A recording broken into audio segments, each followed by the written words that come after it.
The late afternoon sun, usually a welcome guest in Emily Thompson's meticulously kept kitchen, felt intrusive that Tuesday, its golden shafts illuminating dust motes dancing in the still air, each a tiny, mocking reminder of the imperfections she usually strove to eradicate. Willow Creek, Ohio, prided itself on its Rockwellian charm, a place where perfect lawns bled into perfect lives, or so the carefully curated Facebook feeds of its residents suggested. Emily had always been a diligent student of this unspoken curriculum. Her own life, from the outside, was a testament to this ideal. Mark, her husband of 12 years, handsome and steadily employed as a project manager. 2 bright children, Sophie, 8, with her father's easy smile, and Leo, 5, whose mischievous energy filled their spacious colonial. And Emily herself, a freelance graphic designer whose work allowed her the flexibility to be the ever-present mom, the PTA volunteer, the orchestrator of seamless family holidays. The family tablet lay on the granite countertop, abandoned mid-game by Leo.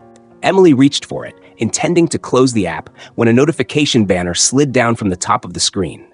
Not a game alert. A message preview from an app she didn't recognize, with a name she'd never heard. Thinking of you. Can't wait for later.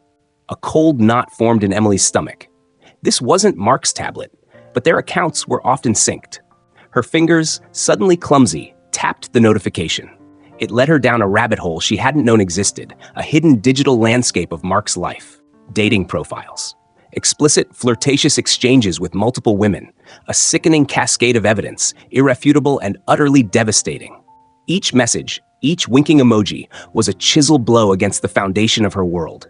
The carefully constructed edifice of her marriage, her life, didn't just crack. It imploded. The sounds of her children playing in the backyard, usually a comforting hum, receded, replaced by a roaring in her ears. The sunlit kitchen, moments before a symbol of her domestic achievements, now felt like a brightly lit stage for her humiliation. For days, Emily moved through her life like an automaton. She made school lunches, proofread PTA flyers, smiled at neighbors, all while a silent scream clawed at her throat.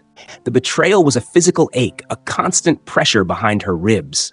How could Mark, the man who had held her hand through her father's illness, the man who whispered, "I love you" before falling asleep each night, be capable of such profound deceit?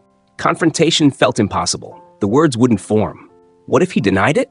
What if he belittled her, called her crazy, paranoid? The shame was a suffocating blanket. To admit her marriage was a failure in a town like Willow Creek, where marital bliss was practically a competitive sport, was unthinkable. Her nights became a landscape of sleepless torment. The image of Mark's smiling profile picture on those illicit apps, juxtaposed with the tender notes he'd left her over the years, created a cognitive dissonance that shredded her sanity. It was in the pre-dawn hours of one such night, fueled by a potent cocktail of caffeine, grief, and a burning, unfamiliar rage, that the idea began to coalesce. If she couldn't confront him, if she couldn't bear the public ignominy of being the cheated-on wife, then she would make him feel the sting of exposure. Anonymously, of course. The name came to her with a grim satisfaction. Willow Creek Unveiled. She created the Facebook page using a new, untraceable email address, her graphic design skills making quick work of a discreetly provocative banner. Her first post was cautious, a general lament about secrets in their idyllic town. Then, a day later, a more pointed observation about marital faithfulness. The likes were few, tentative, but Emily felt a tremor of something she hadn't felt in days. Power. The oppressive Ohio summer had settled in, the air thick and heavy, mirroring the cloying secrecy that now defined Emily's existence. Days were spent in a strange duality. Outwardly, the competent mother and wife. Inwardly, a vengeful detective, meticulously gathering and redacting screenshots of Mark's digital betrayals. Each redacted message posted to Willow Creek Unveiled was a small, bitter victory. She told herself she was doing it to make him stop, to save her marriage, but a darker, more honest part of her knew it was about retribution. She wanted him to hurt, as she was hurting. The page, at first a trickle, became a steady stream in the Willow Creek online ecosystem. Comments appeared, speculative and hungry. Who is this about? I think I know. This town isn't as perfect as it looks. Emily would read them, her heart pounding, a queasy mix of triumph and terror churning within her. She was playing with fire, and the heat was becoming intense. Mark had been unusually quiet lately, his usual evening joviality replaced by a strained preoccupation. He'd glance at his phone more often, a frown etching itself between his brows. Emily watched him, a hawk circling its unsuspecting prey, even as a cold dread began to seep into her resolve. What had she unleashed? The call came from Jess Miller, Emily's best friend, her voice sharp with concern. Em, are you okay? There's some crazy gossip page making the rounds here. Willow Creek unveiled. People are talking. It's unsettling. Emily feigned ignorance, her voice unnaturally high. Oh, I haven't seen it. You know how I try to avoid online drama. The lie felt like ash in her mouth. Well, keep avoiding it, Jess said. It sounds nasty. Anyway, how are things really? You've been a bit distant. Emily murmured reassurances, her mind racing. The page was having an impact beyond her control. The carefully constructed anonymity felt increasingly fragile.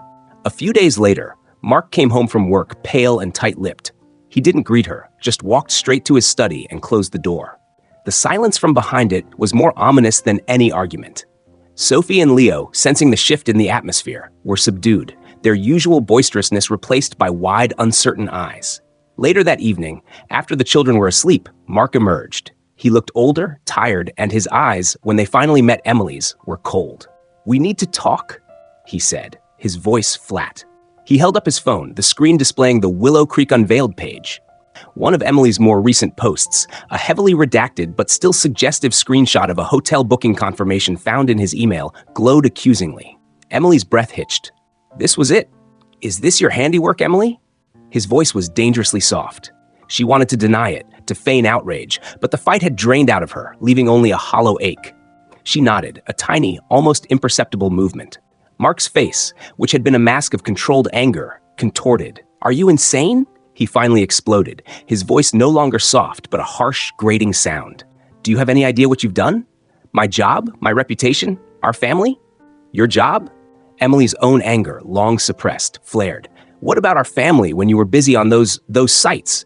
What about my reputation when I found out my husband was living a double life?" Her voice trembled, tears finally breaching her defenses. "It was harmless, Emily.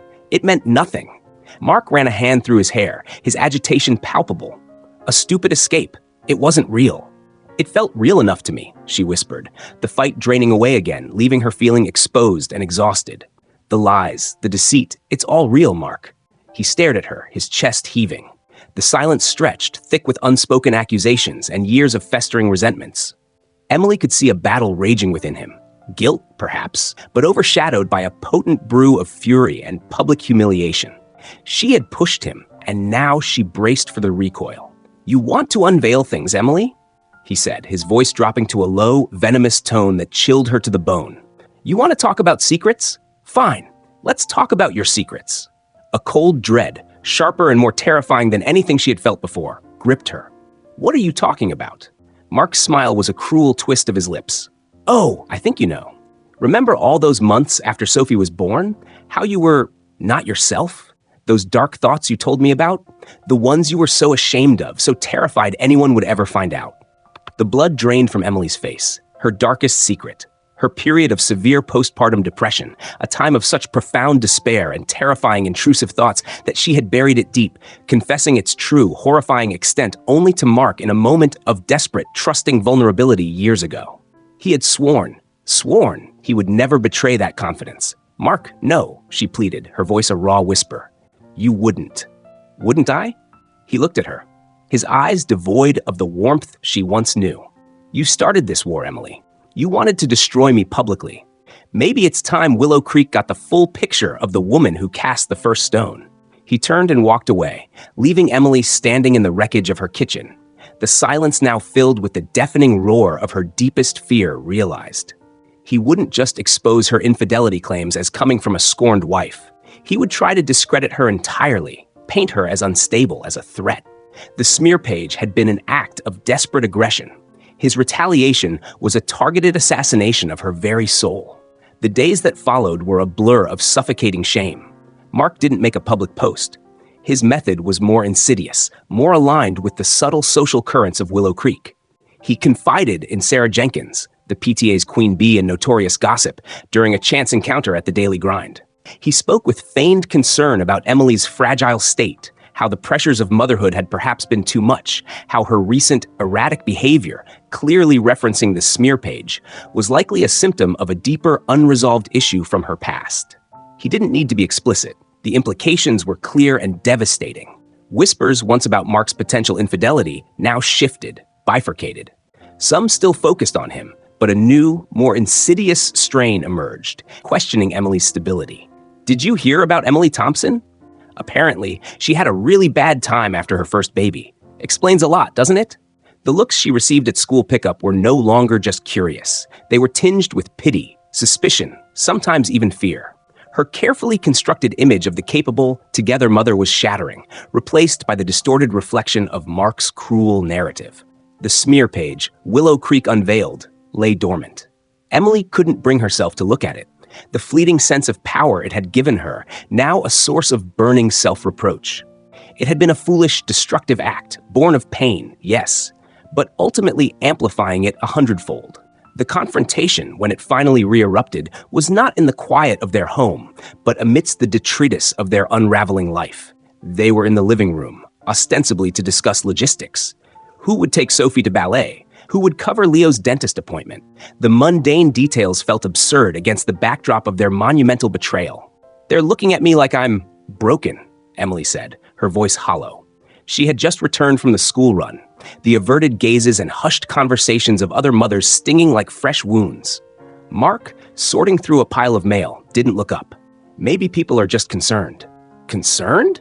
Emily's voice rose, laced with a hysterical edge she barely recognized. Or maybe they're enjoying the freak show you've orchestrated.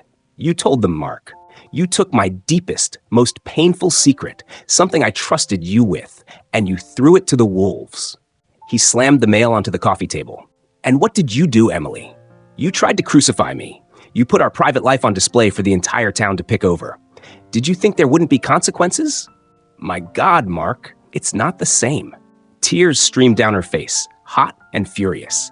I was hurt. You betrayed our vows, our marriage. What I did was reactive, desperate. What you did was calculated cruelty. You aimed to destroy my credibility, my very identity as a mother.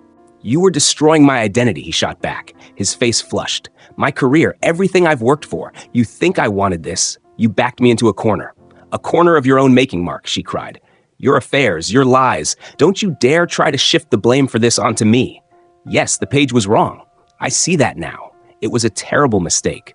But you took something precious and sacred, a confession I made to you in the darkest time of my life, and you weaponized it. The air crackled with their shared agony and animosity. Sophie and Leo, drawn by the raised voices, appeared in the doorway, their small faces etched with fear and confusion. Sophie clutched her teddy bear, her lower lip trembling. Leo hid behind her, peeking out. The sight of them, innocent casualties in their parents' bitter war, was like a douse of icy water. Emily's anger faltered, replaced by a wave of profound, crushing guilt. Mark, too, seemed to deflate, the fury draining from his face, leaving behind a weary brokenness. Not in front of the children, he said, his voice hoarse. Emily choked back a sob, turning away, unable to bear the sight of her children's distress. The raw, painful truth of their situation hung heavy in the room. They had both acted monstrously, driven by pain and retaliation, and in doing so had irrevocably damaged not just each other, but the fragile world they had built for their family. There were no winners here, only varying degrees of loss, and the terrifying realization of how far they had fallen. The carefully curated perfection of their Willow Creek life lay in smoldering ruins around them. In the aftermath of that cataclysmic confrontation, Emily retreated into a shell of numb despair. The whispers of Willow Creek were a constant torment, the pitying glances, the poorly concealed judgments. Her home, once a sanctuary, felt like a glass cage. She moved through the motions of childcare, her smiles for Sophie and Leo brittle, her energy depleted.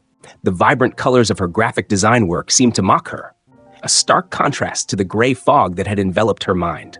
Sleep offered no escape, only a restless tossing in a bed that felt vast and cold. Mark now relegated to the guest room. Jess, her friend and a lifeline to a world beyond Willow Creek's suffocating judgment, called daily. Her voice, usually brisk and pragmatic, was softened with concern. Em, you can't go on like this. You need to talk to someone, professionally. Emily resisted initially.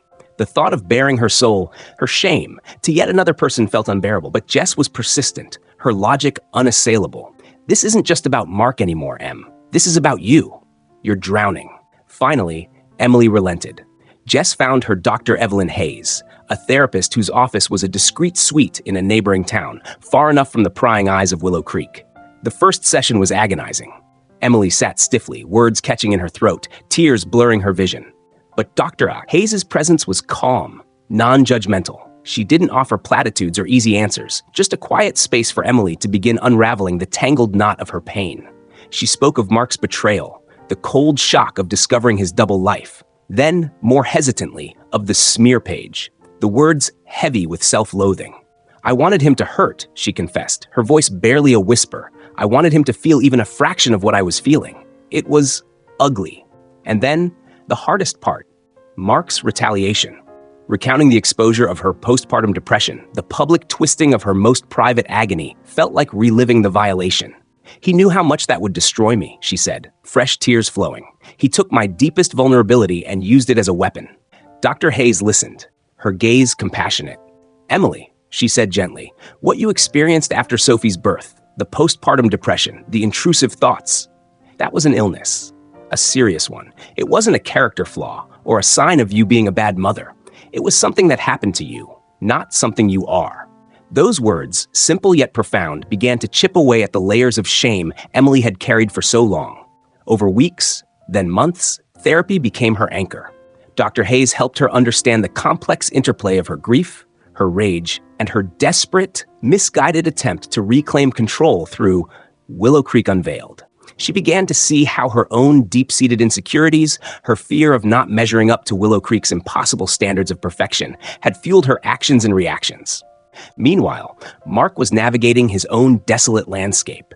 The initial defensiveness that had fueled his retaliation began to crumble under the weight of his actions. David Chen, his colleague, had spoken to him plainly. Man, what you did to Emily, outing her like that, that's low. Whatever she did with that page, 2 wrongs don't make a right. You both need to think about your kids. The words stung, but they resonated.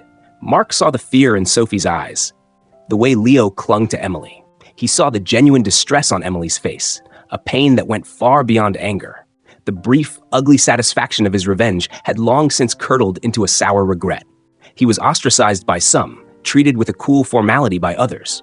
His affairs had made him a pariah. His retaliation against Emily had, for many, cemented him as cruel. He started sleeping poorly, at the image of Emily's devastated face during their last major fight replaying in his mind. The harmless escapism he'd sought online had reaped a devastatingly real harvest. He hadn't sought therapy, not yet, but the isolation was its own form of painful reflection. The community of Willow Creek, true to form, was divided. Sarah Jenkins and her ilk continued to dissect the Thompson marriage with a grim sort of relish, their pronouncements shifting with each new perceived detail. But there were others, quieter voices, who reached out to Emily. A note of support from a mother at Sophie's school who had also struggled silently with PPD. An offer from an old acquaintance to take the kids for an afternoon so Emily could have some time to herself. Small gestures. But they were pinpricks of light in Emily's darkness, reminders that genuine human connection could exist even amidst the wreckage. The discussions about separation began, mediated by lawyers. They were stilted, painful, focused on assets and custody arrangements. The love they once shared felt like a distant, almost imagined memory. Yet in these sterile interactions, a new, fragile understanding began to emerge.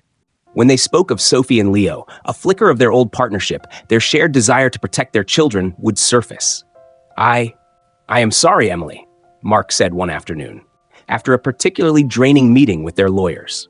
They were standing awkwardly in their driveway, the moving truck scheduled for the following week to take his things to a small apartment he'd rented.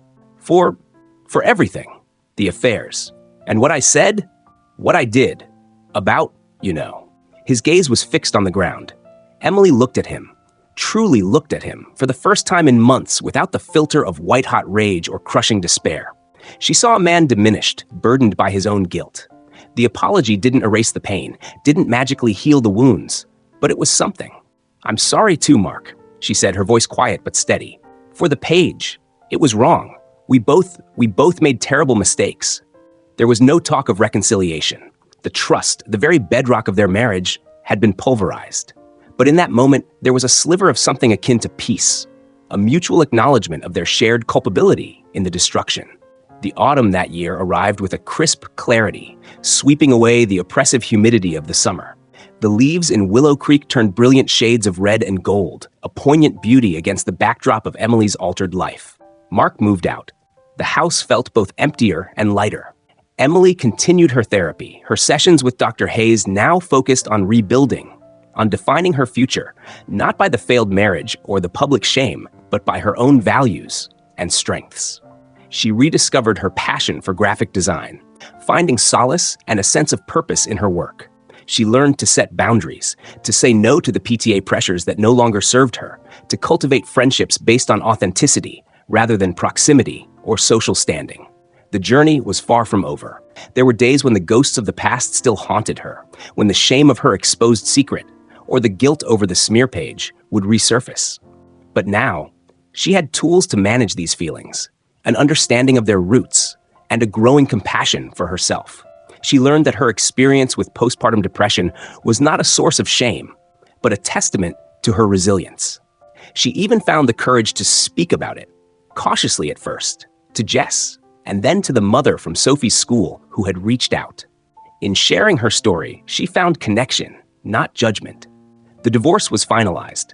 Co-parenting with Mark was a delicate dance, sometimes awkward, sometimes surprisingly cooperative. They were bound by their love for Sophie and Leo, and for their sake, they navigated their new reality with a hard-won civility. Mark, too, was slowly finding his way, grappling with his choices and their consequences. His path to redemption, if it was to come, would be long and solitary. One cool Saturday morning, Emily sat on a park bench, watching Sophie and Leo chase fallen leaves, their laughter echoing in the crisp air. The sun, filtered through the thinning canopy, cast a gentle, dappled light. She pulled out a sketchbook, a habit she'd recently revived, and began to draw the scene before her, not with the meticulous precision she once strove for, but with a new freedom, an acceptance of imperfection. The scars of the past year were still there, etched into her heart, but they no longer defined her. She was not Emily Thompson, the perfectly curated wife of Willow Creek, nor was she Emily Thompson, the shamed woman exposed. She was simply Emily, a mother, an artist, a survivor. She had walked through fire and emerged, not unscathed, but stronger, more authentic, and with a quiet, resilient hope for the future. The unveiling had been brutal, but in the end, it was the stripping away of illusions that had allowed her to finally truly begin to see herself. The peace she felt was fragile, but it was real. And for now, that was more than enough.